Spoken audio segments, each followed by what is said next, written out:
Here Perfect. we go. Thank you. And yeah, we're excited. We just had our last well, actually, yeah, our last one I believe was just in person, and we had a great event. And the next in-person one I believe is scheduled for June, so it's every quarter. Yeah, so we're just going to jump right into it. We've got two really awesome speakers today. We got Matthew joining us from New York, who's going to talk about FinTech and tokenized structured products, and Antoine, who is from Toronto. He is an OG in our community with Bitcoin Bay, is going to talk to us about block space NFTs and a little bit about Toronto DAO. And yeah, I guess we'll jump to the next slide. Yeah, so just before we get started, just, disclaimer, everything we talk about here is for your educational purposes. Nothing here is financial advice. We oftentimes speak to projects that are also in the process of launching a token or have a token. And again, just want to make sure that it's clear that everything here is just for educational purposes only, and do your own research. We'll kick it off with the team. Why don't we start from the far end today? So is Johnson here? Yeah, I'm here. Okay, go for it. Yeah. Hi, everyone. My name is Johnson. I'm the marketing manager at dYdX. I've been with DeFi Toronto, I think, since about a year now. I think this month is the anniversary month. But yeah. Oh, thanks for the haircut stuff. I think I got ready for the summer a bit too early. But it's a pleasure to be here, and thank you, everyone, for coming. Passing it on to Safia. Thanks, Johnson. I'm Sophia. Nice to meet everyone. I was previously at ChainSafe as their events lead, and just as of recent, I work at ETH Global as their events manager. So if you want to know more about what's going on with us, you can hit us up a little bit later. And with that, I'll pass it on to Mark. Hey, thanks, Safia. Hi, everyone. So I'm also recently joined a company. I'm with Exion here. I'm opening our activities in Toronto. Exion is a data center cloud provider. We have RPC nodes, and we are ramping up into staking and custody in Europe. So I'm excited to participate to eco-responsible digital services. I'll pass it on to Victor. Hi, everyone. Welcome. So I'm one of the co-founder of DeFi Toronto Meetup. We have been running this meetup since the fall of 2019, 1 year before the DeFi summer. And so we're pretty proud that we foresee the popularity, the rise of a DeFi application. Personally, I work for a crypto hedge fund. I do fundamental research to support our investment decision. I'm also on the curriculum advisory committee of George Brown College blockchain development program. I also developed a course at York University and taught for 2 years. I haven't teach for the last 2 years because of family duty, but I still want to promote the York University's the blockchain development program. That's why I still using the background, use the York University. So if you don't know anyone want to become a blockchain developer, you can consider those two college or university, their program. So I'll go pass back to Alim. Thanks, Victor. Yeah, Imran is also one of our co-founders. I couldn't be here today, but he's been working on a couple of different projects. I think one is langwallet.ai, I believe, or .io, which is a crypto wallet with kind of ChatGPT, if you will. I butchered it, but that's kind of what it is. Myself, Alim Kamisa, I've been one of the co-founders of DeFi Toronto as well. We've been here, as Victor said, since prior to DeFi Summer. I believe we actually started the conference we started this meetup, we concepted it at Futurist Conference in 2019. So cool. Tracy, if you didn't know that, that was the genesis, of DeFi Toronto. So we go way back. Yeah, and definitely big ties to to Tracy and everything Untraceable is doing with Futurist, and she's going to talk about that shortly. Awesome. I've been working in the DeFi space since 2019. I'm currently with a company called Delve.tech, and we have launched everything from decentralized governance systems like Council to DeFi protocols focused on fixed and variable yields. We're currently working on a protocol called Hyperdrive, and I'm going to drop the link in the chat. It's hyperdrive.delve.tech. From there, you're going to be able to get to the actual trading UI. It's currently on testnet, and it's a protocol focused on fixed and variable yields. It's really exciting times right now. If you want to participate on testnet, feel free to hit me up, and I'm happy to provide you with some direction there. With that said, if you have any ideas for future meetups, if you'd like to present, hit us up at defitoronto@gmail.com or reach out to us on Twitter, and we'll be happy to respond. So the agenda for today, we are going to get into the DeFi news recap, which Mark and Victor are going to do. But before that, we're going to do a quick spot for Tracy to talk about the Futures Conference. We are going to get into the first talk, Matthew, who's going to talk to us about FinTank, the tokenization of structured products. We'll do a quick break for community announcements.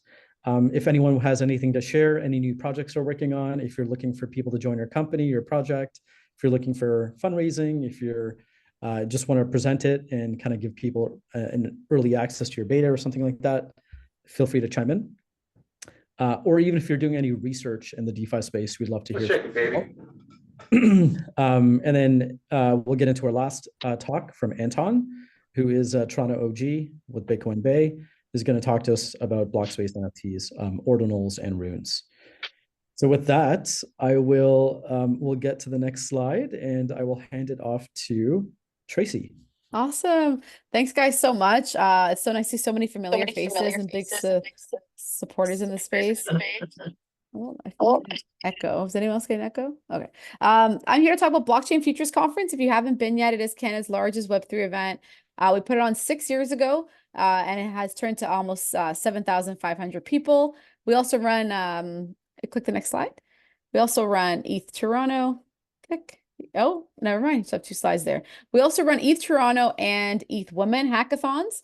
But I definitely want to do a call out to anyone that knows any community groups, organizations, companies you work with. Really, this event has grown just through community partners and really attracting people, not just within the Web3 space and all of our friends, because we all know each other, but people within the Web2 space and bringing them over.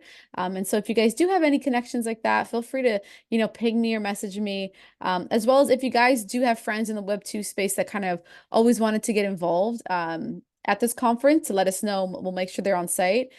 Today we have tickets for $75 just for DeFi Toronto. So it's a really super great deal. Tickets are about $800 at the door. It gets up to that. And really, it's a super unique venue. You guys have all been there, most of you, but it's an indoor outdoor. We have 3 stages. We have 2 hackathons on site. We had about 30 sub-events on site. And we're just excited. DeFi Toronto will be doing a great panel there. And lots of great presence there too. So just for tonight, go to futuresconference.com/register. The promo code is DeFiTO, and you can get tickets for $75. I'll post it in the chat as well. Cool. Awesome. That's a stellar deal. Thank you so much. Awesome. No problem. Thanks, guys. Sweet. Cool. Well, thanks, Tracy. Excited about Futurist. I'm sure everyone is. And hopefully everyone can kind of take advantage of that stellar deal and meet us there. Okay, I guess with that said, I think I'm passing it over to Mark and Victor now for the DeFi news recap. Yeah. And this slide is actually about is from Yusuf. So Yusuf, if you're in a call, you can speak over the slide if you are. Hi guys. Thank you, Mark, for introducing. My name is Yusuf. I'm part of University of Toronto Web3 community, and on June 15, we're gonna host a masterclass and networking event in Heart House, University of Toronto venue. It's a historical venue where we used to run a lot of important meetups, and you have to save this date because we're gonna be part of the University of Toronto history. And I want to invite all of you to the event. During the whole day, There is the thought leaders from different communities, the best minds from those fields, gonna share those knowledge and practical tools to show you those years of experience just in short time during the whole day. And currently we have the special discount prices for the tickets especially for the DeFi Toronto community.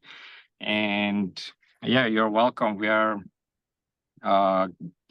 raising the community now, and I think the tickets very soon gonna be sold out.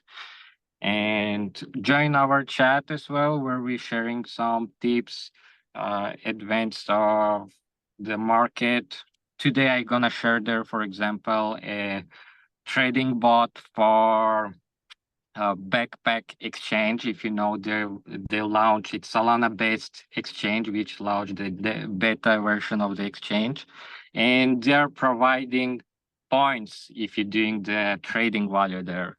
And I'm gonna share free trading bot with full the instruction. You're welcome to using it, and much more tips gonna be shared. You scan the QR code. Yeah, you definitely have to. And I'm honored to present that Mark gonna be one of the speaker in the event as well. So yeah, welcoming you all. If you have any questions or just wanna share your thoughts, come to the chat. And thank you. Yeah, let's hear the news. Thank you. So moving on to the next one, just keeping us on track because we always tend to run a little bit longer. So I'm going to try to be quick on this one. So the City of Toronto has partnered with CoinDesk to send a delegation to Consensus. Consensus is in Austin this year. And last year, many of us were there in Austin. Tracy was there. A bunch of us were there. We had very strong delegations. So the City of Toronto wants to see that again. There are some free tickets. There's a link here. I posted also the link in the chat. So this Airtable gives you a chance to get a free ticket from the City of Toronto. I'm not the one giving the tickets, so don't ask me when the tickets are given and or how does that happen. I don't know. But please do sign up, and you get a chance to get sponsored by the city to be there in Austin. It's great event there and a great conference as well. Second to Futurist, but still very good. Mark, is that true that the next year they may have the Consensus conference in Toronto? It's not official, but yeah, that's kind of the word in the streets that would be made a reality, hopefully at Austin. So we didn't hear it, but we're hoping it will happen and will be officialized very soon. Thanks, Victor. Let's move on also to another community shout out. This is a great program coming out of the University of Toronto, Rotman. Creative Destruction Lab is an objective-based program for early-stage startups. It's a little bit similar to YC, Techstar, and so forth. It's been created in Toronto. It's non-dilutive, great mentors. Some people did sell their company to Apple. Some people did actually work directly with Steve Jobs. People like Mathieu Baril that talked to our meetup before, serial entrepreneurs, investors, Wildstar Capital, people from the banks, RBC, and so forth. It's very terrific mentorship. So if you have a startup, someone who has a startup, here's a link to apply, or you can just send me a note. Here's my email, and I will refer you directly to the team there. They're also looking for mentors on a regular basis. So if you feel excited about that, be happy to DM me, and I'll connect you with the team there. It's between U of T and HEC Montréal this time next year again. All right, so moving on to the update, I'm going to do a little bit of the first part, and Victor will take it over. And I like very much policy. You know, I work for a think tank for the last few years, so I really like to see what the legislation is all about and all these security and regulations coming out. So, it's been very active. You're going to see on the law enforcement side and the judgment side. You see the major cases lately about Do Kwon was fined 5.3 billion, and for the algorithmic stable coins, the Luna coin, and so this is ending with a fine. The long story that took over a long time. CZ, we have some news also. Binance seems to be under pressure in every single jurisdictions. Moving along, just after CZ renounced to any executive roles, things are moving along. You saw on the previous slides, there is actually, he wrote a letter to the judge to apologize, so recognizing that he made some mistakes. So that's an interesting point, because the point of fighting over those cases, you know, when the SEC brings those cases, also to get everybody some kind of under compliance one way or another. So, and that's somewhat setting a precedent. So moving on to the next one, we're going to go back to the stable coins later. Actually, here there's some news on the Congress side in the US. Some new law, some new bill has been put to the floor by Senator Loomis and Gillibrand. There's been regulations before. We talked about it last year. There were a few number of bills that were put on the floor. This one is a new bill. It addresses directly stablecoins, and what is very interesting, because it narrows down a little bit more what stablecoins and eventually how DeFi will be affected down the road. The highlights of the bill is that they already focus on dollar-backed. So that's a trend around different jurisdictions. We're going to see a little bit about Canada. They really want to focus, or the CSA wants to focus on fiat-backed security. In the US, they want to preserve, obviously, the US dollar. That is, the deepest currency in the world, but also enables the US to drive little bit of extraterritorial jurisdiction through their dollar. So it's very important for them to keep the prominence of the dollar for their economic benefits. They also characterize it as a mean of payments and settlements. They rule out anything that could be like algorithmic coins. So anything that we like, that would be that would be a little bit more programmatic is out of question.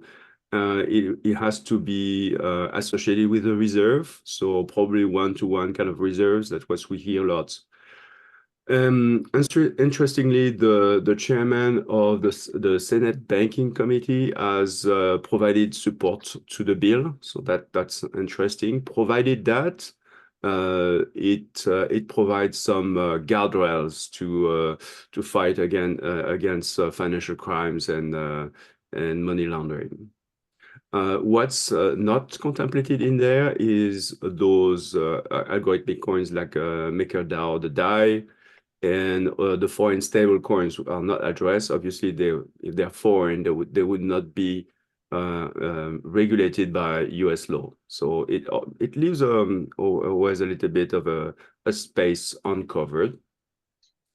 Moving on to the next slide here, we're going to go maybe to so that's a chart, because everybody wants to know now, okay, what are the top stable coins?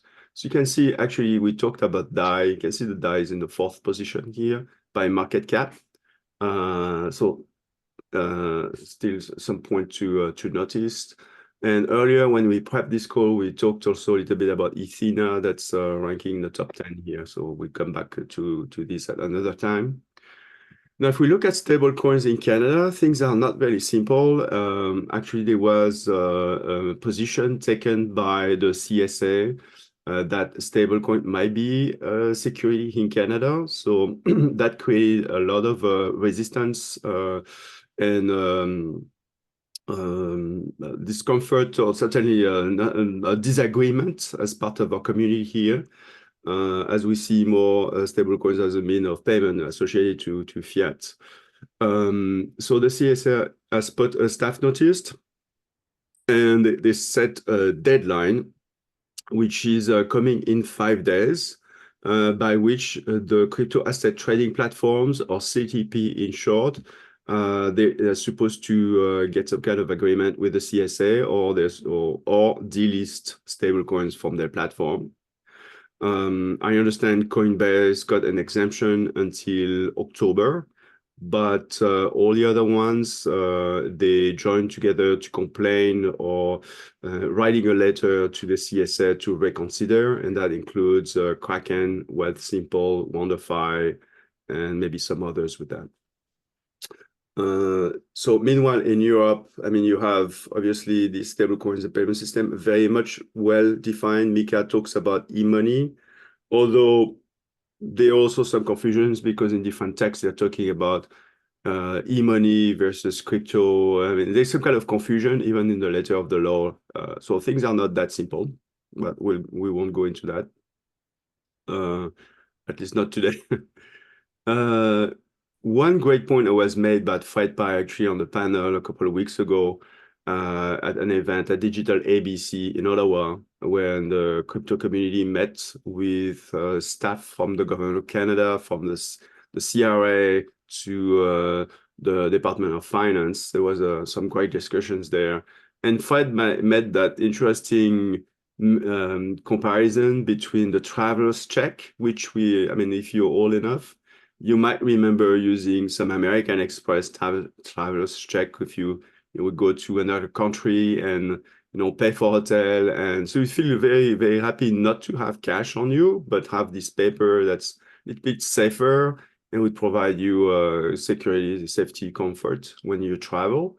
But at the end of the day, it's just a paper that represents money, the same way that the token also represents money. So it's interesting to see those regression, that things that were permitted like 20 years ago seem not to be permitted now, because maybe because they're associated with the word token or not. So it shows a little bit where the battle on the concepts of tokens is happening. And obviously, we're very concerned here because we have, took some screenshots here from Stablecoin and the QCAD that we have, which is a stablecoin as pegged to the Canadian dollar that we all know very well here in Canada, of course. So moving on to the next one, Victor, thanks.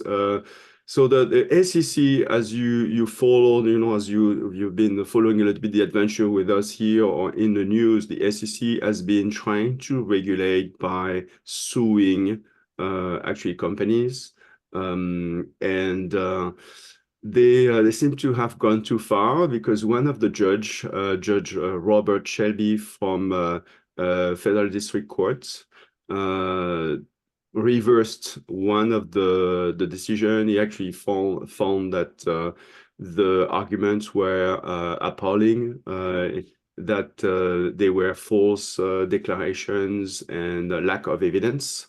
Reversed the decision from the SEC, and that led to very recently, actually a couple of days ago, 2 SEC lawyers to resign. So it seems like the trends are reversing a little bit here, and maybe the SEC has gone a little bit too far, and actually this judge has actually pushed them back hard. What's interesting now is actually the community is also going after the SEC. Victor, you're gonna flip on your right. The text is actually big there. Another big player that's on the docket right now, beyond Coinbase, so recently we have seen Uniswap getting a Wells notice. Uniswap is is a DEX where we're all very familiar with in DeFi. And if you're new to DeFi, it represents 25% of Ethereum's block space and has processed about $2 trillion dollars of transactions without having a single hack. It's also the most copied open source smart contracts, replicated over 2,000 times. You know, you heard about sushi swaps and all these clones, you know, for a few years ago.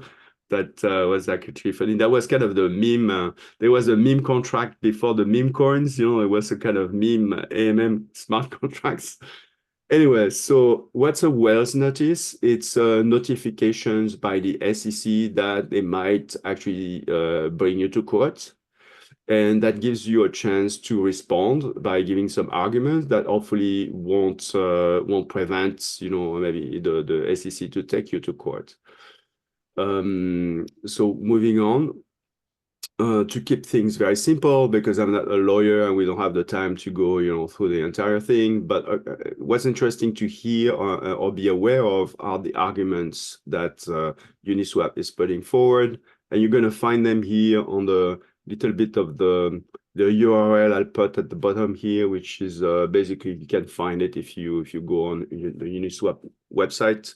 It's a very, very good read. I encourage you to go into details, but they are contesting the three main points here. The first one being that the Uni token is not a security. And what's very interesting here is that there is some arguments that being an airdrop or receiving a free airdrop, as the owner of this token now, you didn't buy it. So it's very hard to make an argument that you invested in the contract if you didn't actually pay for the token. There is also a contestation of the fact that there is a common enterprise. Since you as a Uni token holder, you're not talking to the Uniswap developers, you're not messaging them, you're not talking to them. So there's definitely no discussion, no common enterprise, no agreement. So that's a very strong point against making the case for the Howey case, the Howey test. If you go back to forward, thank you. The other thing that's also important, and you can go back, Victor. I think you're jumping around here. If you can just go backwards, not forward. Here we go. Another important thing to realize, and that's also in line with the discussion about Tornado Cash, is that the fact that even a software that operates on the chain automatically is not to be confused with a broker, and the SEC often seems to try to confuse the two. And Commissioner Pierce in particular disagrees about that point of view, and the fact that, you know, and it actually challenges what is the definition of a broker, which is actually a person that makes decision on your behalf of you, the investor. Well, when you're using software online and where you are the one making the decisions for yourself, and you're the one operating with your money. And many of those tools like wallets are non-custodial also by definition. So it's really hard to pin those tools that are non-human to actually be a broker, right? So that's I think that for me that's a no-brainer. So I won't go to the other ones in interest of time, but this, you know, you can read this blog from Uniswap. I strongly encourage you to do that. And now the dessert piece was when it came up today that Consensus just sued the SEC. Turns out, you know, if you don't know, Consensus, founded by Joe Lubin, one of the co-founders of Ethereum. Consensus, you know, forked, if you will, from the Ethereum team, and basically as a venture studio to create applications to run on Ethereum. So the story is that they received also Wells notice, claiming so from the SEC, claiming that MetaMask would be some kind of broker, and they would be sued for MetaMask. So So Consensus didn't wait to get sued. They actually suing the SEC straight up, and a lot of people on crypto Twitter are really, of course, very excited about that. So the community is bringing the fight back to the SEC. That's kind of the big story here, and I'm sure we're going to hear about this for weeks and months going forward. They're not the only one actually suing the SEC. Here you have like a little bit of an example, like Christine Smith from a blockchain association is also taking the SEC to court, also in a court in Texas. So they're bringing the fight there. And there is also the DeFi Education Fund that's been very active in filing amicus briefs, that basically filing opinions to the courts and being active in these court cases as well. Next one, Victor. Yeah, so that's the one also in the District of Texas, the Waco division. I think I'm pretty much done, Victor. Is there another one there? Ah, yeah. So, I mean, that's a quick one. And if you look at the bottom right here, you're going to remember we talked about Goldfinch and last year, actually, and at Futurist, we mentioned that again last year. Now there's a little bit of an update in all these passkeys and using passkeys to actually operate your wallet. That's all thanks to a combination of different technologies like account abstractions, HSM, which are chips that protects your private key inside your phone, and these new standards of passkeys that basically allows you to use cryptographic keys on your phone associated with biometrics like you do when you open secure apps that will in turn talk to the other key from your wallet that operates on the blockchain on a different cryptography, but somehow they managed to put all this together on something that's very simple for the user. And what's new here is that NIST, which is the standard organization out of the US that regulates cybersecurity matters, is actually published an updated guideline for biometrics and identity management. So I encourage you to check it out. It's definitely a future. There's plenty of startups that are coming up with wallet as a service and this type of passkey things to make everybody's life easier and hopefully get more people into crypto. Mark, what's HSM? HSM is a hardware secure module. So there is also, you hear about TPM. So basically, it's a chip that, like on a credit card, that you have a special chip that keeps some kind of a, to simplify, some kind of a little bit of an air gap. It's basically having your wallet that you plug, so basically the chip keeps the private key inside, and you don't know, so you don't have access to the private key. Just the computation comes in, comes out, and it secures the private key. Yeah, and this is maybe for your reading. There is this survey done by KPMG and the Canadian Association of Alternative Strategy Assets, CASA, that came up, and I wanted to end my little part of the updates with a positive note, because there were a lot of very positive things this year with the ETFs, a lot of excitement for institutions and big organizations about proof of stake, whatever you think. I mean, it's good. They're getting interested into some chains because they can operate within this framework because of, or thanks to ESG.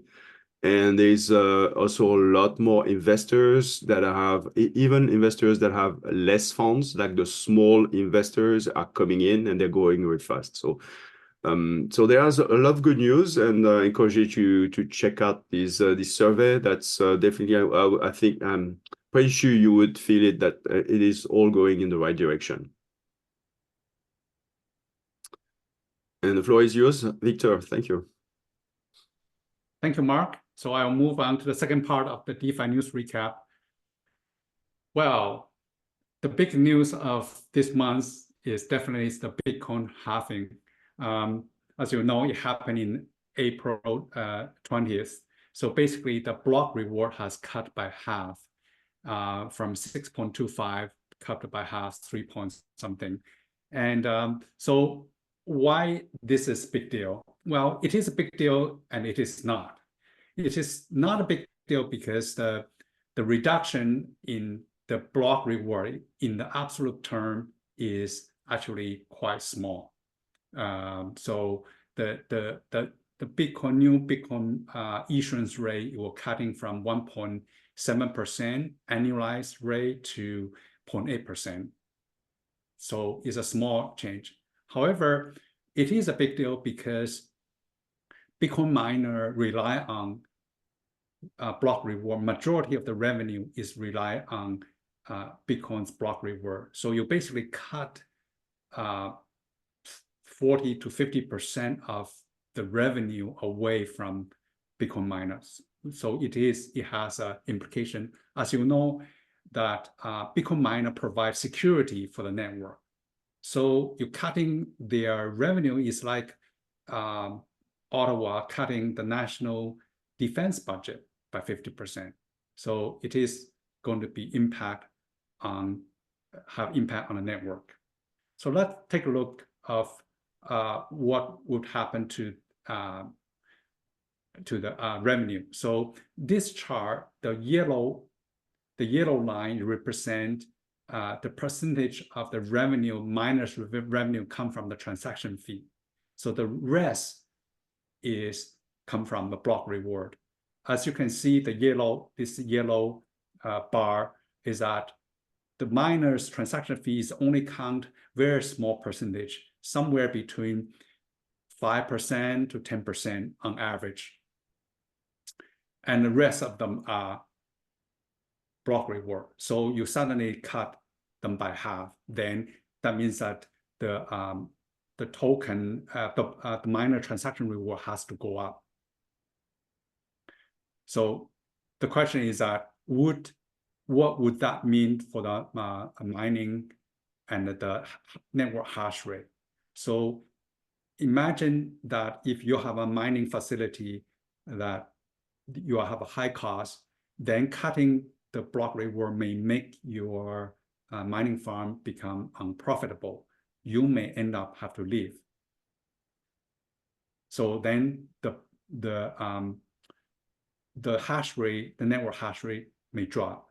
So in the past, we already experienced 3 Bitcoin halving, and each time there's a decline, at least in the short term, after the halving, that the network hash rate has declined around 10 to 20%, but eventually will go back up.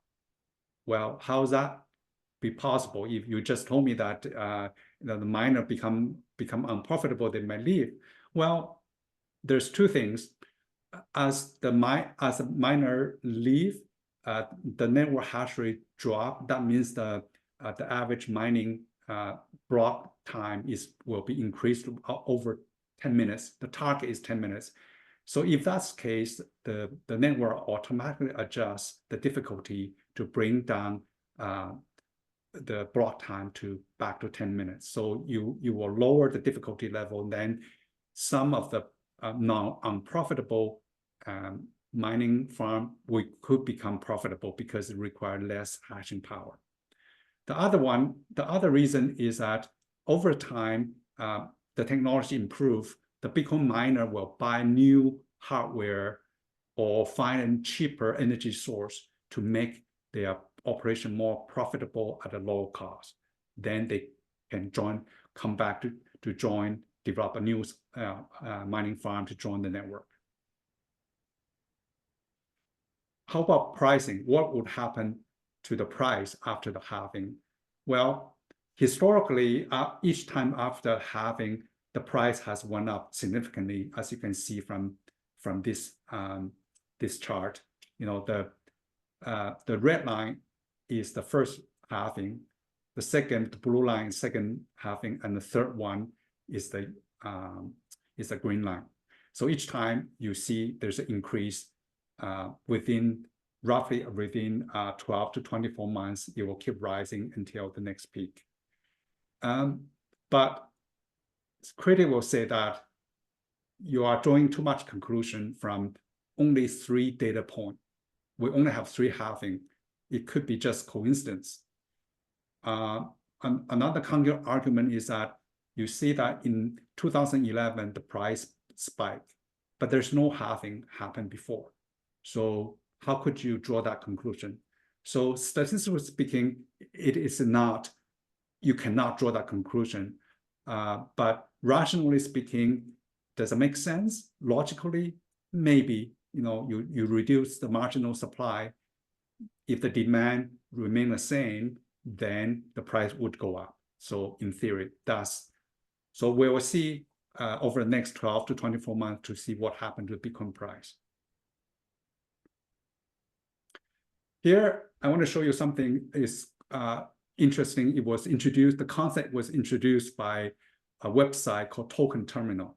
So basically, they borrowed the concept from the traditional public company. As you know, public company have to publish financial statement each quarter or each year to report their income and earning. So you could apply the concept, similar concept to the network as well.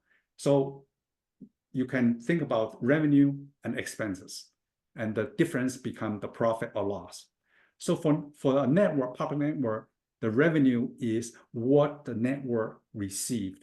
So where usually the revenue come from the transaction fee. In case of Bitcoin, the transaction fee is all one to the miners. It does not go to the network. Therefore, Bitcoin's revenue is 0. As a network, it does not receive any revenue. But it has expense because it issue new token as a block reward. Therefore, historically, so far, Bitcoin has been a net loss. Eventually, the block reward will go to 0. As you know, that eventually you'll decline. So in the best case, the income statement for Bitcoin will be 0. 0 minus 0, because all the transaction fee will go to the miner. Let's compare to Ethereum. So Ethereum also generates transaction fee. And as you know, most of the transaction fee, 80% of transaction fee are burned. Burned is effectively distributed to the network. So majority of the transaction fee go to the network. And then they do issue block reward. But because they use proof of stake, the cost of a secure network is much cheaper. Is about last quarter in Q1 is only $600 million. So you have a net earning between the revenue and expense. It gives you a profit to the network. Similar concept, you apply similar concept to Solana, they have a loss as well. And here is a time series of the earning for Ethereum blockchain. And you can see historically, Ethereum has a net loss as well. But for the last couple of years, we have a net earnings close to 0, sometimes it's positive. So that means that the network is financially self-sustainable. It can pay itself. It generates enough transaction fee to pay for the cost of securing the network, which is a very important feature to consider when you decide whether to consider which blockchain have longevity. Okay, let's look at US Bitcoin ETF flows. Over the last couple of weeks, the inflow to the US Bitcoin ETF has been plateaued. So basically, there's no much growth going on anymore. And so roughly the total cumulative net inflow, the capital inflow into the Bitcoin ETF is roughly $12 billion. And here are the top 5 ETF. As you can see, Grayscale still number 1, but BlackRock has really catching up. The AUM is only about $2 billion below Grayscale's, and then followed by Fidelity, ARK, Invest, and the Bitwise. In Asia, well, Hong Kong is trying to be a Web3 hub. So they are approving, they have approved 6 Bitcoin and Ether ETF, and it will be start trading on April 30th. Well, how significant is this? Well, it's hard to say. In one way, the Hong Kong is a small market, and those sponsor of those ETF are very small asset managed firm, nothing compared to BlackRock or Fidelity. So they're very small. But Hong Kong is next to a huge market, mainland China. As you know that in mainland China, the citizens are not allowed to buy Bitcoin or Ether from exchange. There's no exchange, it's banned. However, the residents in mainland China can actually open an account in Hong Kong to buy US stock. So in theory, they could do the same as well. They could open an account in Hong Kong and they use the account to buy Bitcoin Ether ETF. Who knows? We'll see. How big is still? The Bloomberg's analysts estimate that the first year could attract about $1 billion of capital into those Hong Kong ETF. Compared to 12 billion in US is very small. But we'll see what impact to the Asia as a whole. Also, another question could be is that would this put pressure on the US regulator to approve the Ethereum ETF in US or not? We'll see. And then let's look at staking. There's a new kit on the block for decentralized staking. It's called EtherFi. And you can see that they climb up the ranking very, very quickly. Over the last 6 months, they grew 7,000% in terms of number of Ethereum stake. So one of the key features they have is that they not only stake your Ether, but they also provide restaking reward. So they use the eigenlayer and other method to restake it. So keep eyes on this new platform. Okay, let's move on the last part, the Rune protocol, which relate to our second speaker's topic. As you probably heard, the Bitcoin community is very excited since the Bitcoin halving, because on April 20th, the Rune protocol was launched. And what they do, this protocol enable is that they allow you to create fungible token, very similar to the ERC token 20, ERC20 token standard on Ethereum, also very similar to the BRC20 token standards. They make the minting, the fungible token is more efficient. And I have a little table here, which just for your reference to compare, the new token standard, the Rune protocol standard, and compared to the existing fungible token standard, the difference. So that's pretty exciting. The community is very excited.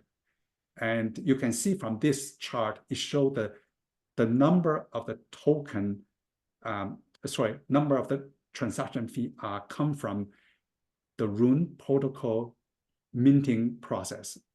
And you can see the pink one is come from the Rune token.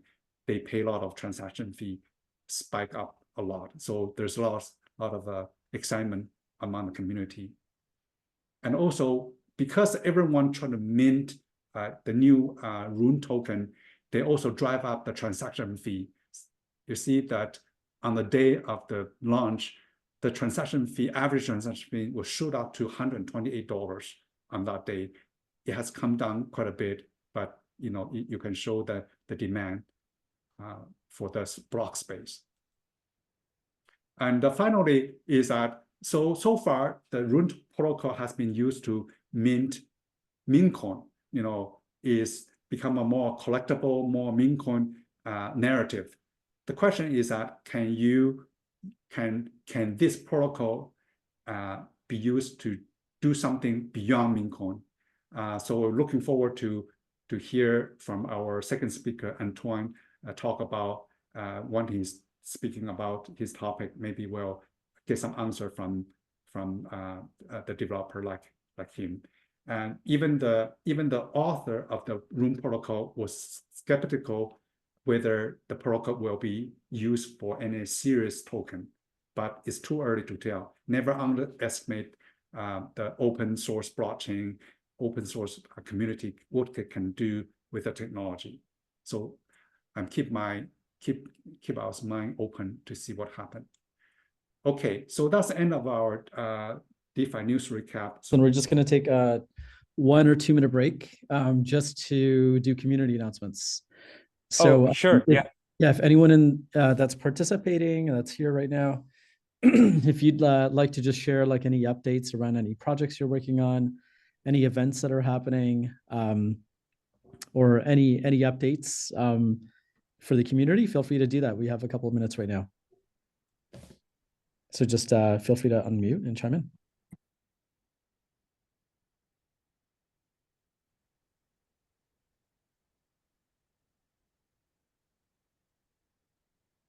All right, I'll throw one quick question. Do you have to be Canadian in order to receive the free sponsorship down in Texas from the Canadian government?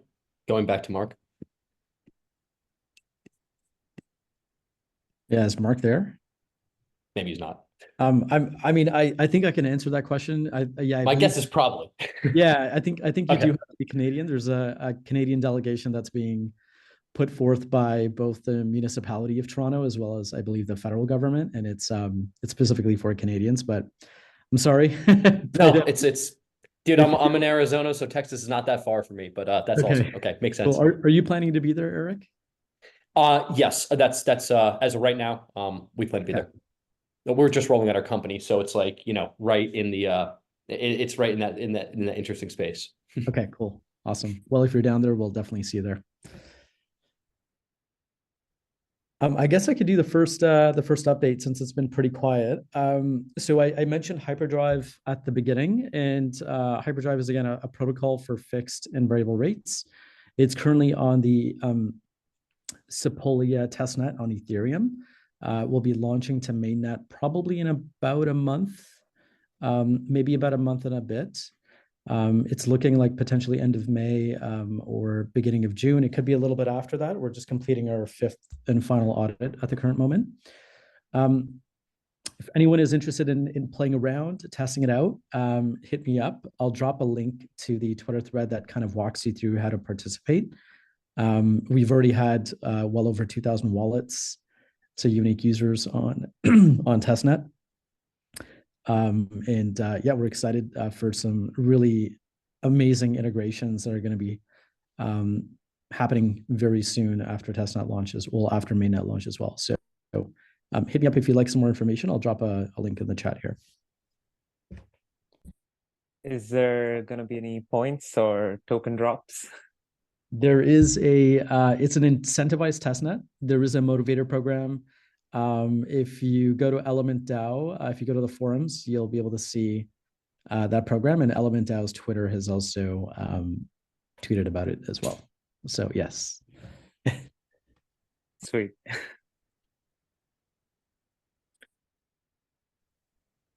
Any other announcements? I guess that looks like it's about it. Okay, cool. Shall we move to the second speaker? Oh, let's do it. Okay, awesome. So our next speaker, Antoine, probably would not need much of an introduction. Hey, Antoine.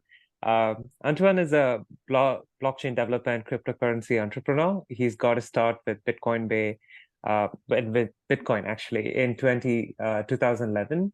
And he has been evolving with the crypto space ever since, always been involved in the Toronto crypto scene and helping develop the community. He's the founder and co-founder also of Bitcoin Bay, which is Toronto's oldest crypto meetup, Bitbars, bitbars.xyz, his new project, and Toronto DAO, and several other crypto projects. It's my pleasure to introduce Antoine to everyone here.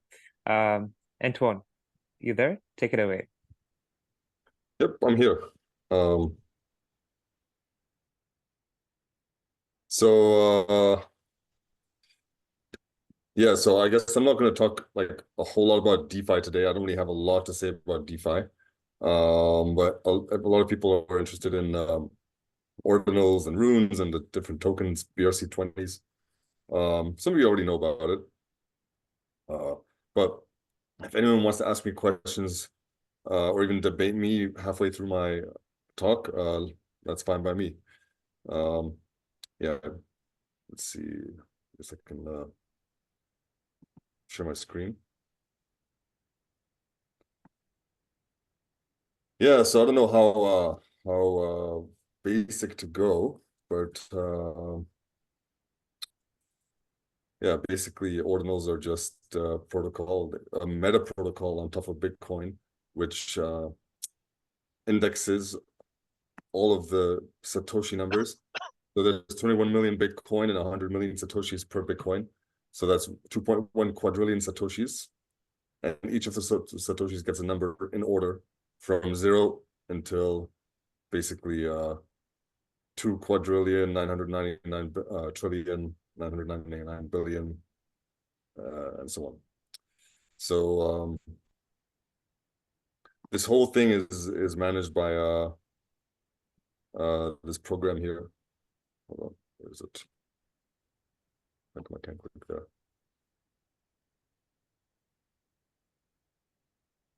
Oops. So it's managed by this program called Ord. So you run this in conjunction with a Bitcoin node. So I have it running on my computer too. So I have this command line called Ord. And you can do a bunch of stuff, and you can basically find out what Satoshi numbers you have, and if you have any rare Satoshis in your wallet. Basically, it connects to a Bitcoin node, and it connects to your Bitcoin wallet and your Bitcoin node, and then you can use it to do a bunch of stuff. But the primary thing that it does is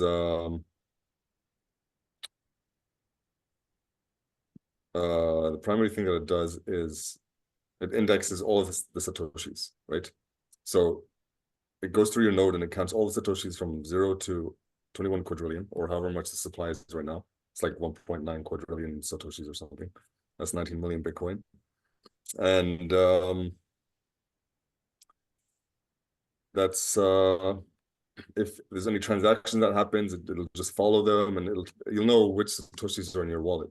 So, for example, if you go to here and you just click on some random address that has Bitcoin in it. Let's check here. Okay, so this address has 0.003 Bitcoin. So if you go to ordinals.com and you put in this address,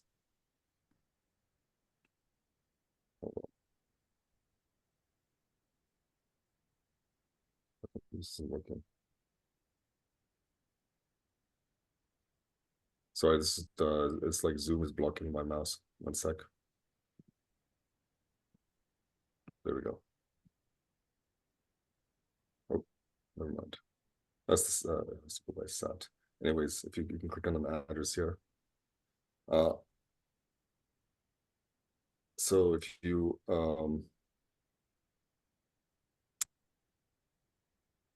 just find like a sat number, hold on. You just find, let's say, a transaction.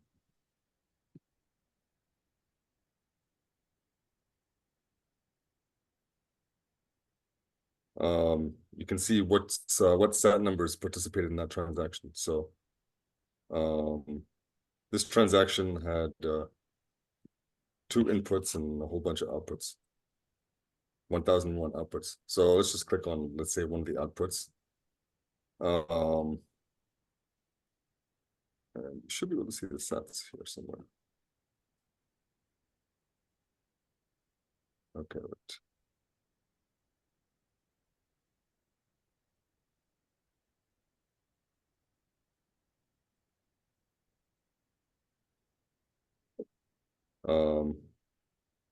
Sorry, I just showing you something I haven't like messed around for a while. But anyways, oh yeah, okay. So here, here's an output, and it'll show you here the so it's kind of tricky to mess with this zoom right here. Trying to get it on screen, but also be able to click on it at the same time. There we go. So this output has like this stat range, right? So because every number has a stat, now people are looking at different stat numbers and they're saying, oh, some are interesting, more interesting than others. So in the first case, the first set of each block is considered interesting. Those are called uncommon sats. So if you look at like each block, I know for a fact that some mining pools are actively separating the first set of each block. So if you look here, this is the Coinbase transaction of this block mined by Antpool. So let's click on it here. You can see this here, how like this is the wait, how many, what was the fee here? Yeah, okay, yeah. So the total reward for this mining, this block was 6.122 Bitcoin. And if you click on the first transaction, that's the Coinbase transaction. They actually are automatically separating the uncommon sat from the entire block. So they got 6 Bitcoin from this block, and they're going to the trouble to separate the uncommon sat, which is the first sat of the block. So actually, if we paste this transaction into ordinals.com,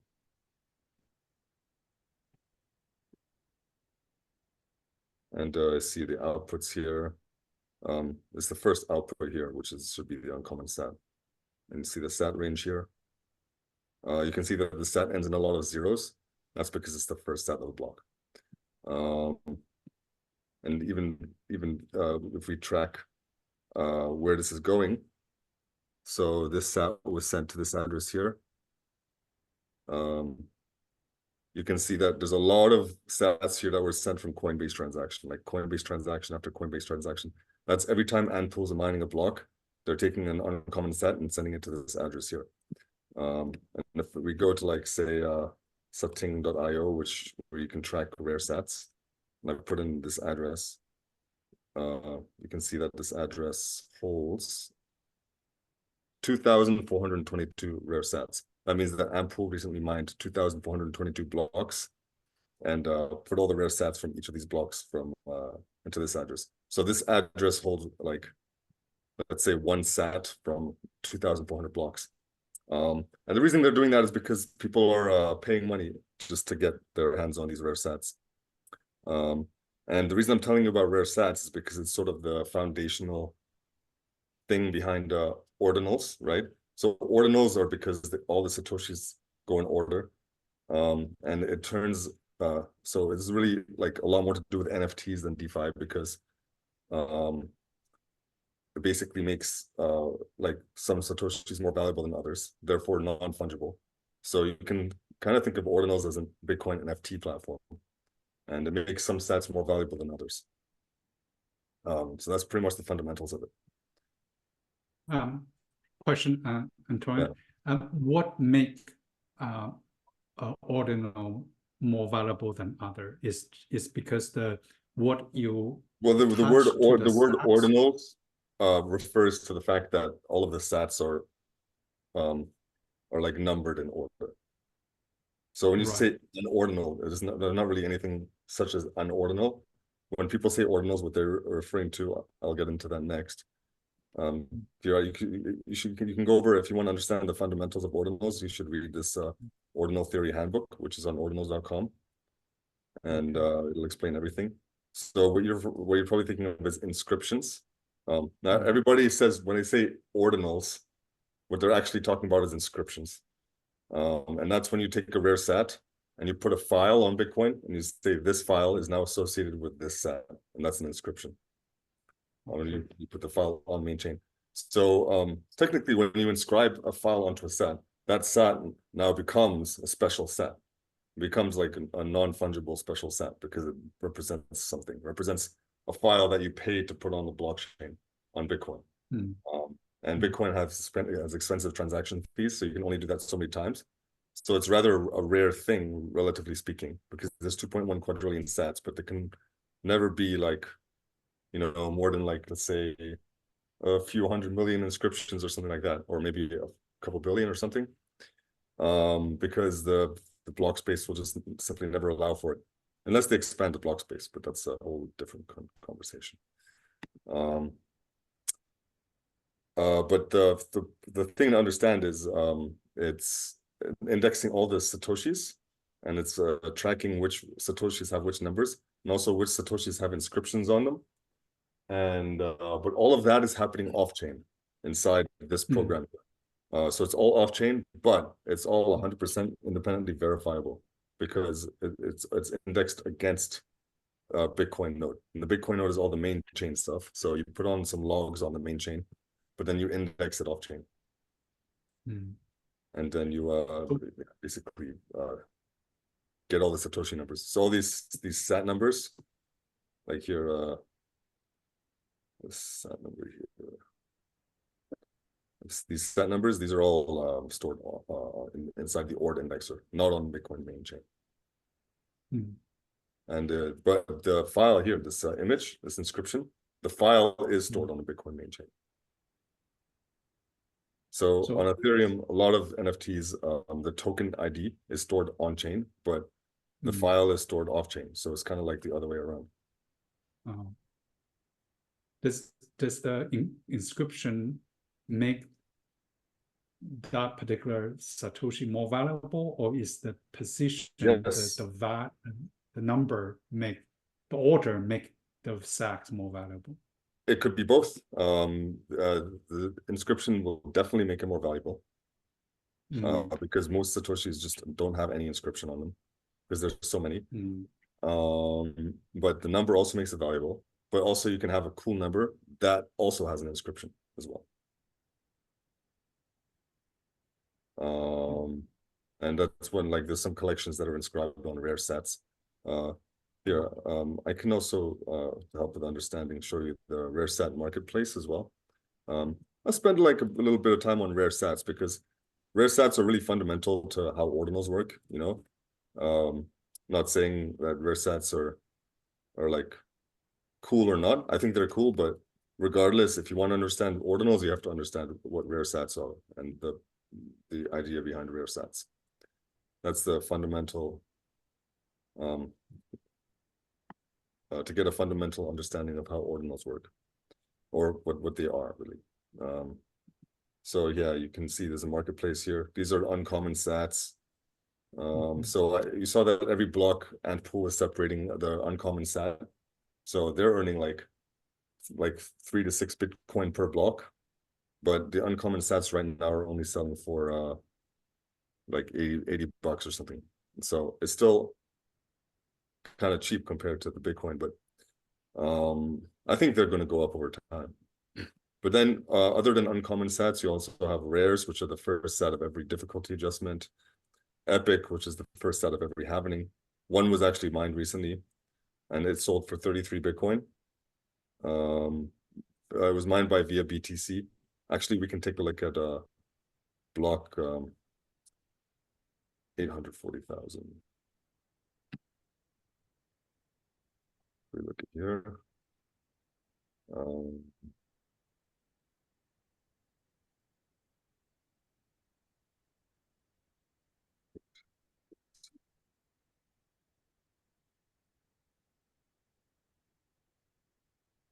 So this is the block that was in the the block where the halvening occurred, and in this block there was 37 Bitcoin worth of fees, which I think is the highest amount of Bitcoin fees in any single block ever. And the reason was due to runes. So I can get into that too.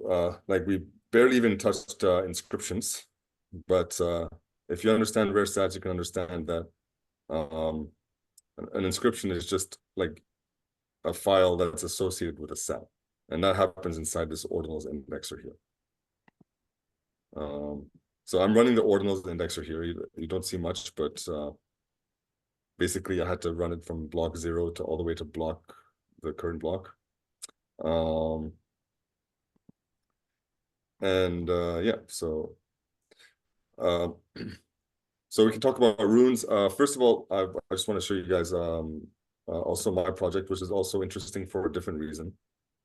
Oh, sorry, the bars are XYZ. So these are ordinal inscriptions too, and I was inspired to create these when I first started working on ordinals. And I was thinking, like, how can I spam inscriptions without feeling like it's spam? You know, it's like I didn't want to just spam the same picture over and over again. Well, I kind of did, but with a proper concept behind it. So I invented these where it just shows the amount of block space that it takes up, and on the front, and it actually does take that amount of block space. So they come in sizes of 1, 2, 4, 8. They're called bit bars, so it's all powers of 2. And the bigger it is, the more expensive it is to put on the chain, and you pay that proportionally to how big it is, depending on the fees. So the idea is that you would put these on Bitcoin while the fees are cheap, and once the fees get expensive, it's going to be worth more. So if you think that's going to happen, then you could mine these now, and when the fees go up, it's going to be harder to put the same thing on chains. So it might be something valuable. It doesn't do anything. It's just sort of meant to act as like a scarce commodity. Perhaps we can do DeFi in the future with these two, but we're not there yet. So yeah, you can just click on one of these.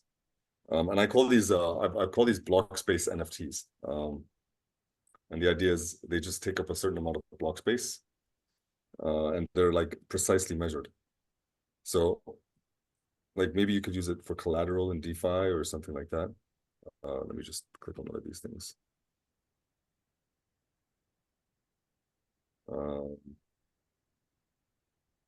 So get the inscription ID.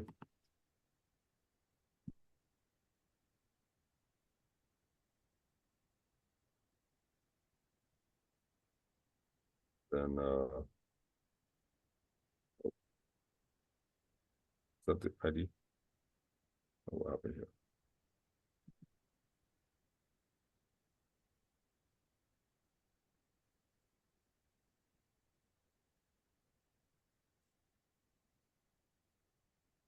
Sorry, it's kind of slow.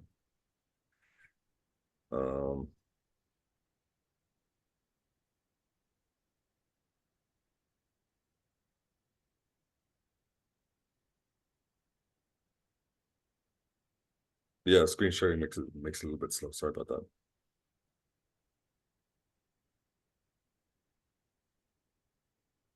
Anyways, it's loading. There we go. Oh no. Well, anyways, suffice to say that I paid you paid a certain amount of transaction fees to be able to even put this on the blockchain. You're putting it on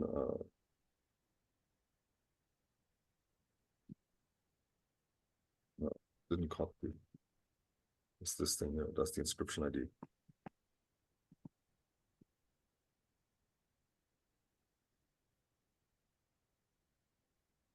There we go.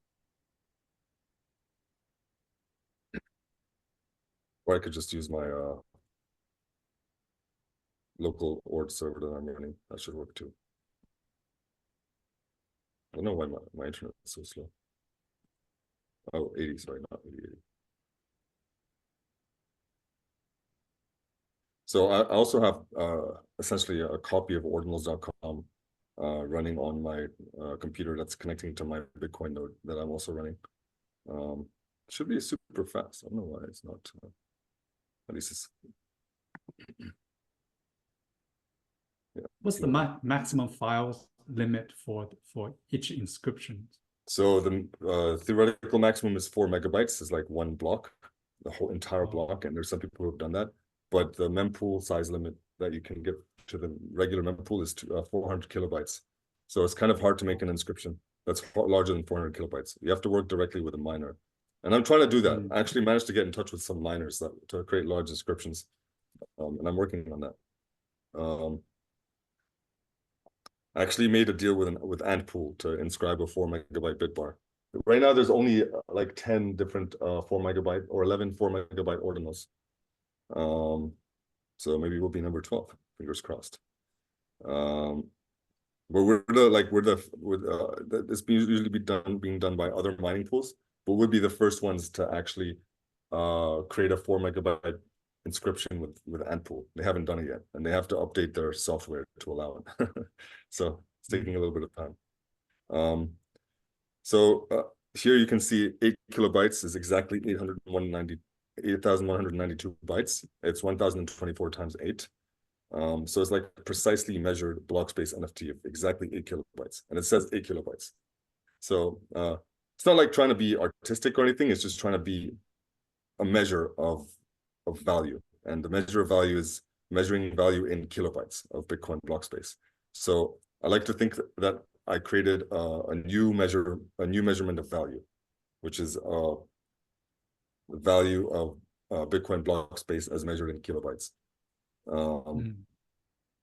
So I think that's interesting, and I think like also not only that it's valuable because it's taking up scarce block space, but also because it's a precise measure. So if you want to use block space as collateral or something like that, and you're looking for a precise measure, then you could just grab one of these because it's exactly 8 kilobytes. So we'll see if that's useful in the future.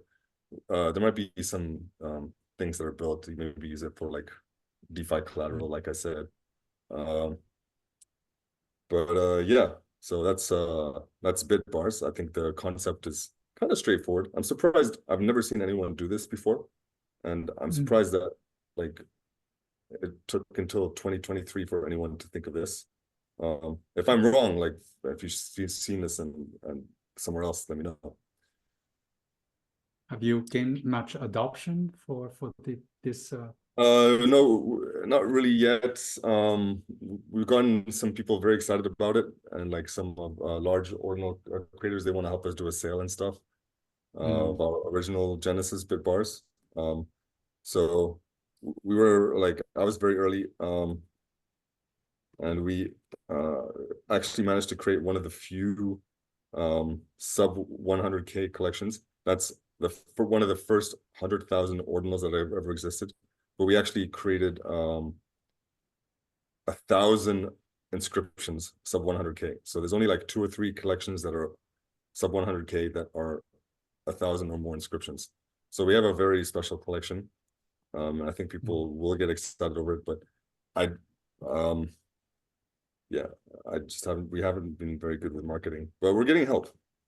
Also, another one that we have here is Bitbars Mega. When the fees were really cheap, like right now, the fees, if you go to mempool.space, they're hovering, just to give you guys an idea, like you can see they're hovering in between like maybe like 50 and 100 sats per VByte, maybe even higher, right? So most of these, this is a 60 megabyte collection.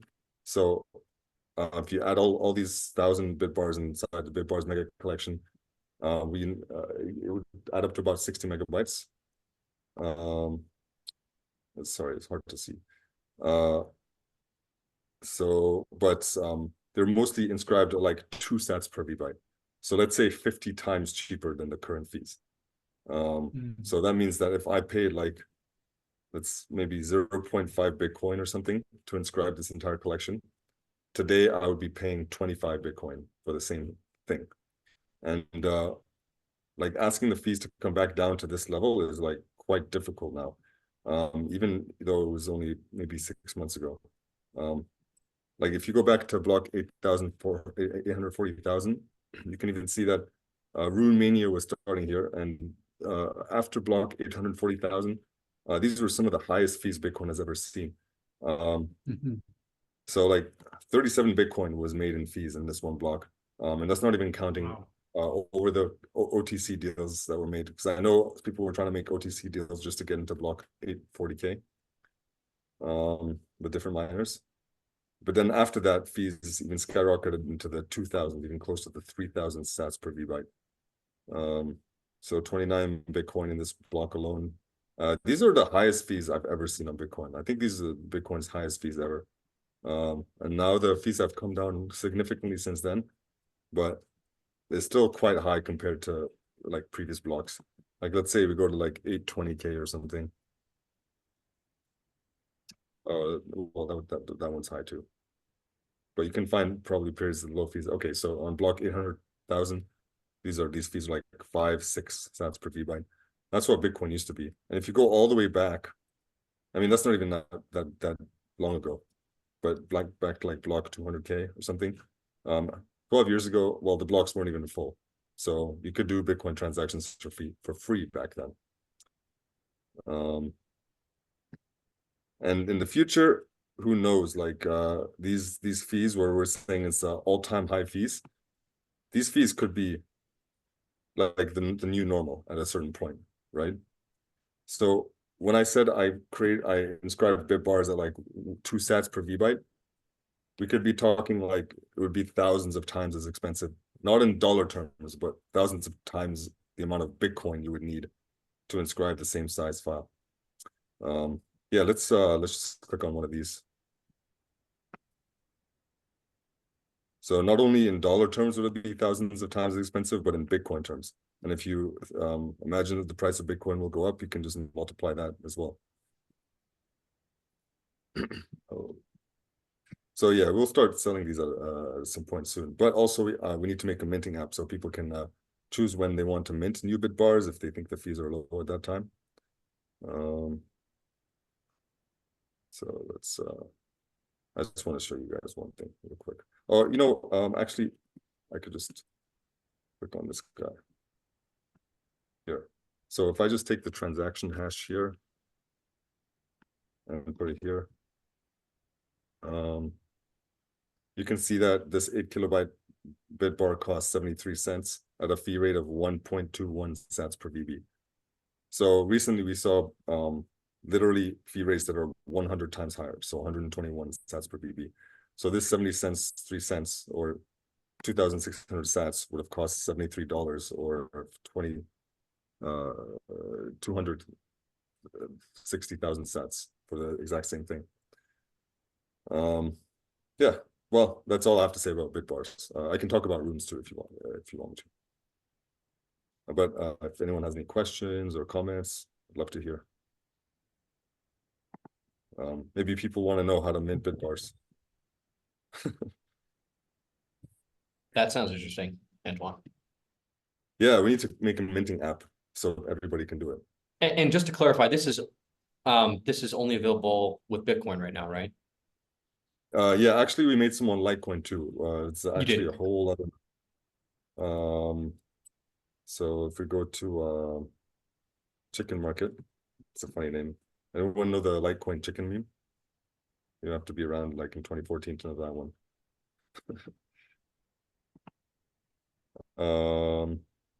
So these haven't even like, nobody knows about this actually, but where is it? Yeah, so we created these on Litecoin too, right? And so the transaction fees on Litecoin were 5,000 times cheaper than Bitcoin, even at the Bitcoin's cheapest fees, right? Since Bitcoin's like 100 times more at this moment. So I guess that would be like literally 500,000 times cheaper to put the same file size on Litecoin. I don't think I'm exaggerating. Like it's literally that much cheaper. Like you could say almost 1 million times cheaper to put the same data on Litecoin than it is Bitcoin. And Litecoin space .org. Yeah, I'm one of the few people who could like teach you about Litecoin ordinals. But all the blocks are empty, see? And each block would take maybe like $40 to fill the entire block with transactions if you wanted to. You could just do it. Wow. Yeah. So you could fill up all the blocks on Litecoin for an entire day. It would cost you less than $1,000, I think, or just about $1,000, something like that. That's awesome. And actually, that's exactly what I did. So we click here. Go to this block number was 2489500. Around this time, I just literally filled up all the Litecoin blocks myself, and you can see all these big squares here or light bars that I made. So I actually increased the size of Litecoin by 10%, and it didn't even cost that much. Well, I mean, most people wouldn't have probably risked it, which cost about $5,000. But yeah, I'm the only person who basically had the let's say, the skills and the funds and the pure willingness to do this. So yeah, I think it's pretty special. You can awesome, blockchair.com. So yes, I'm very bullish on Litecoin for multiple reasons. As some of you may know, it's like one of the 4 currencies, according to the SEC, that's considered a commodity, cryptocurrencies. It has a ton of volume and lots of exchange adoption, and like a lot of things going for it. And yet the block space on Litecoin is like completely underappreciated, an unknown good that's super valuable in the future, but nobody is even knowing about it yet. Well, I mean, since I guess I kind of invented the concept of block space NFTs. Again, correct me if I'm wrong. And I'm the only person who did this on Litecoin. To this extent. I've never seen it. Blockchain size. So here, go to blockchain size chart. So just we're approaching time, so we got 2 minutes left. No problem. And yeah, if anyone has any questions, and if you want to ask Anton, please feel free to do that now. This is hard to see on this chart here. Oh, maybe I can expand it. Oh yeah, there we go. So you can see that there's a blip here where it kind of went vertical for a bit. That was when I increased Litecoin by putting 10 gigabytes of light bars onto Litecoin. So you can see it in the chart. That's the single person actions of the size. This is the size of the blockchain over time. So anybody who was running a Litecoin node had to use up 10 gigabytes more space just because of the inscriptions that I made in this 2-week period. Yeah. Pretty incredible. It's funny, I actually talked to someone who saw that and they didn't know what it was, and then they talked to me and they're like, oh, that was you? It was kind of a funny experience.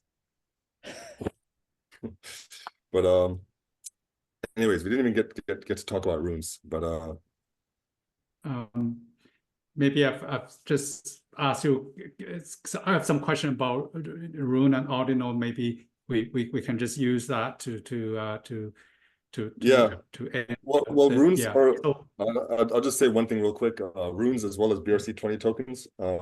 They actually like do a better job of what Bitbards do, but unintentionally. And what that is it's just people competing for block space by minting these tokens. So they set up these tokens with rules saying this is how many can be minted.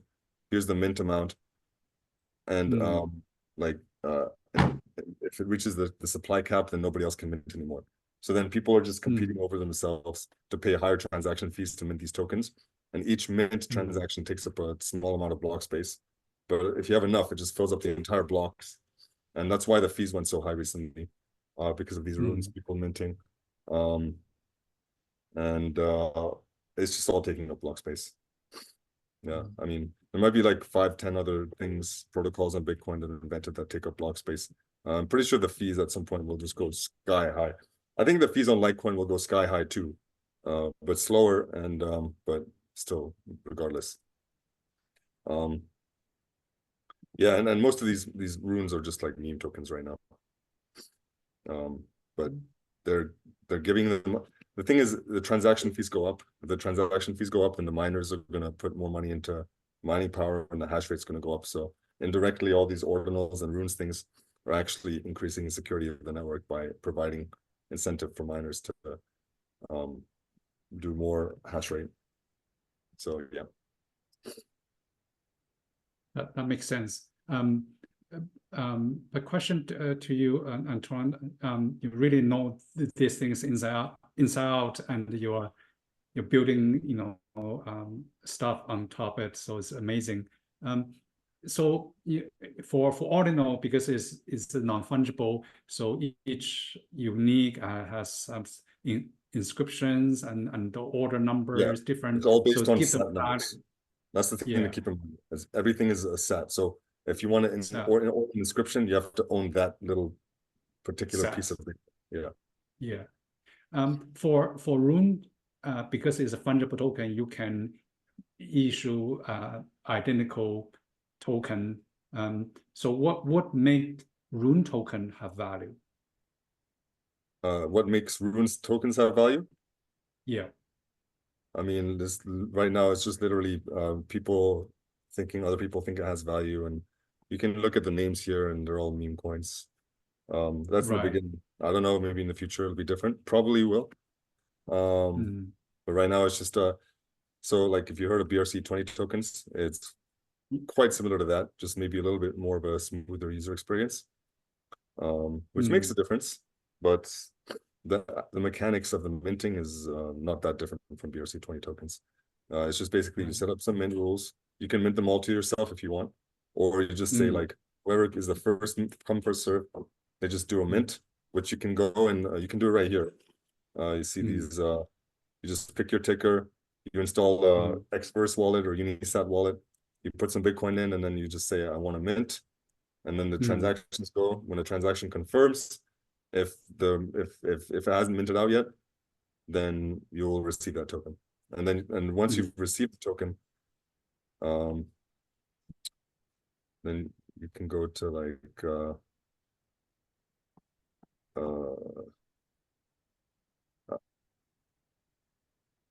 you can go to like unisat.io, and you can go to the Rune section, and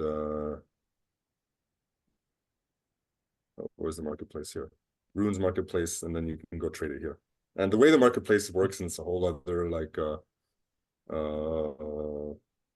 crazy thing, but essentially it's all since it's UTXO based, it's a whole other thing. UTXOs, it's a quirk of how Bitcoin works. All of these listings are just because they're all separate UTXOs. So you can like list a UTXO that you want to sell, and then when someone buys it, that UTXO goes to their wallet, and they get the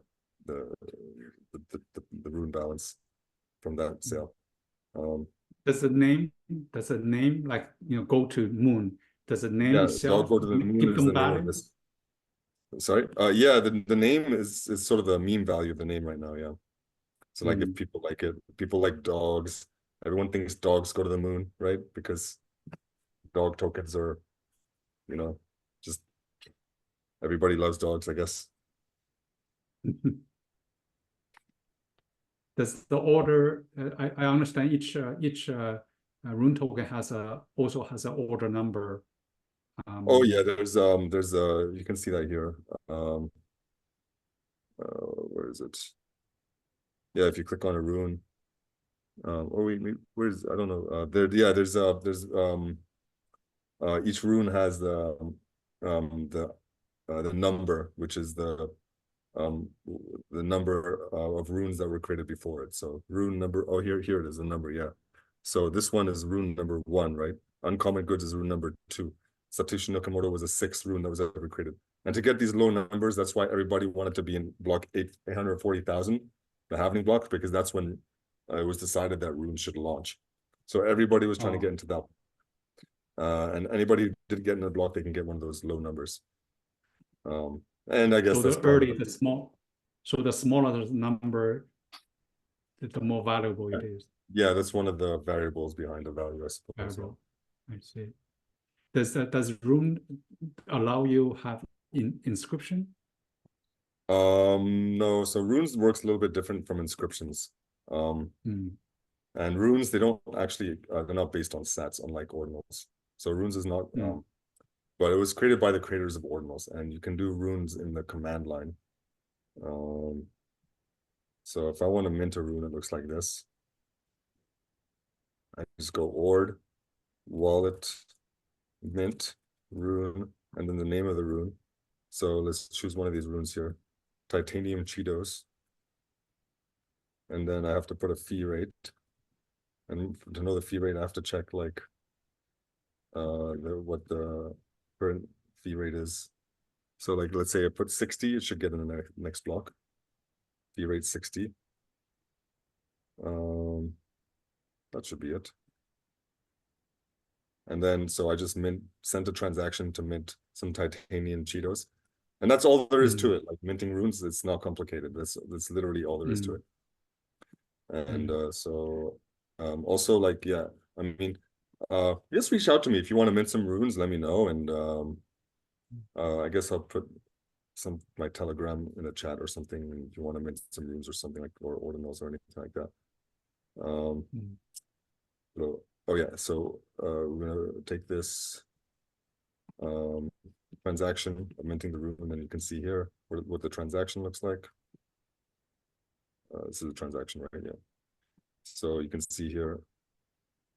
Okay, I got some inputs here. I don't know why it's using those inputs. But anyways, there was a fee of 17,000 sats. So at this gas price, minting a rune costs $11. And you get this output here, which contains 10,000 satoshis, and that output contains the rune. But it's not connected to the sat. The rune data was inscribed in this op return code here. So it's inside op return. And also, funnily enough, there's also another token protocol from 2014 which also uses op return. So people were just like comparing. It's called Counterparty. People were saying runes. Oh yeah, runes is so innovative. They used the same thing as Counterparty from 10 years ago. So yeah. And also Bitcoin Cash too. Bitcoin Cash is a token protocol that uses op return as well.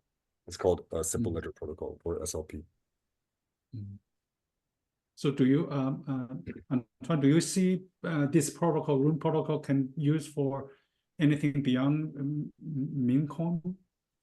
Oh, yeah, and but I think most of whatever that will happen on layer 2. So you sent me Casey's post saying that runes is a serious token protocol, and he was saying that like, yeah, it could just be like put on layer 2, and then you can use like was it HTLC's hash time lock contract to lock up Bitcoin and rune balances, and then play with them on layer 2s, and then on layer 2s you could do smart contracts or whatever. But I don't think that like there's going to be much DeFi on Bitcoin main chain as far as I can see. I'm not sure how that would be done, but maybe there will be, maybe there is, but it would be very expensive. Maybe you can do it for large DeFi operations or large value DeFi operations. I just haven't seen much of it, or any. Because mainly because the transaction fee will be so expensive. You do the smart contract. I think even though if the transaction fee is expensive, you could still do large value DeFi. But is the programming language, the script language is so there's no smart contracts, but there might be some other interesting things you can do, right? Like conditional. Like Bitcoin Cash doesn't have smart contracts, but they have like scripts and stuff that you can do some cool things.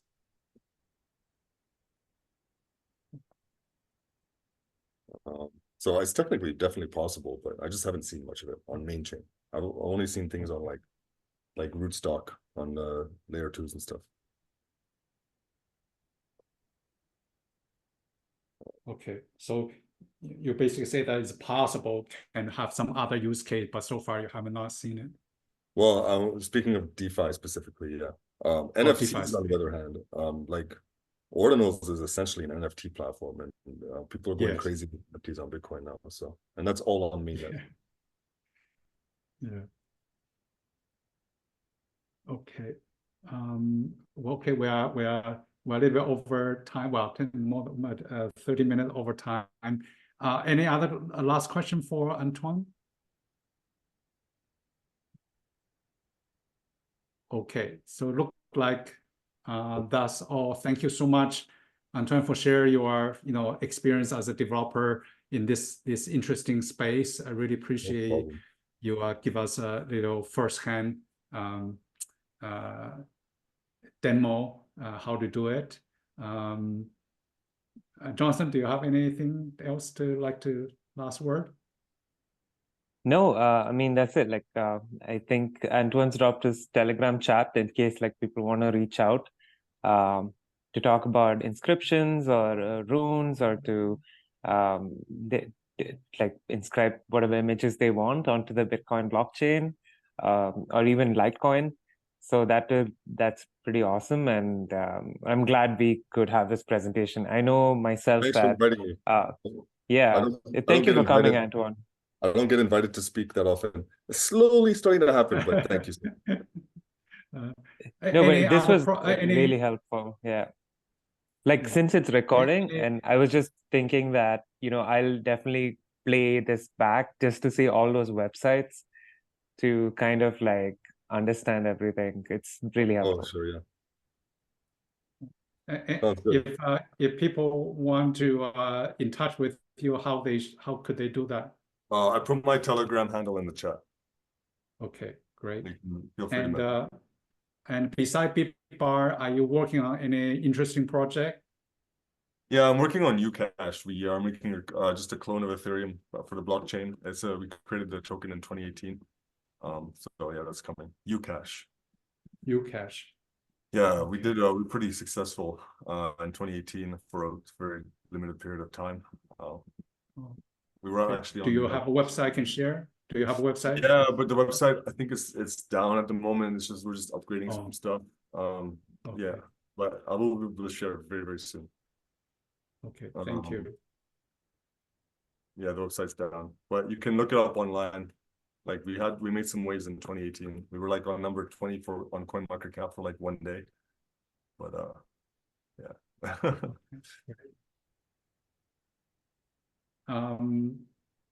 Sophia, any closing thought?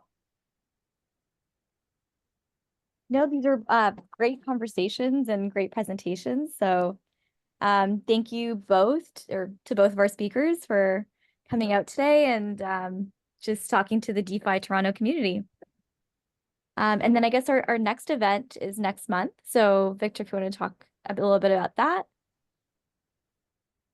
Yeah, next month we're going to do on either 23rd or 30th. We haven't finalized, but it will be an online event as well. And then in June, we're going to have another in-person event. So welcome everyone to come back to turn our next meetup. Sounds great. Thanks, everyone. Okay. Thanks, everyone. Good night, everyone. Thank you for coming. Thank you for speaking, Antoine. And Matthew, thank you. And if anyone has any questions, you can just join our Telegram group or follow us on Twitter. And all of the information is just on our Meetup page. So we'll see y'all soon. Bye.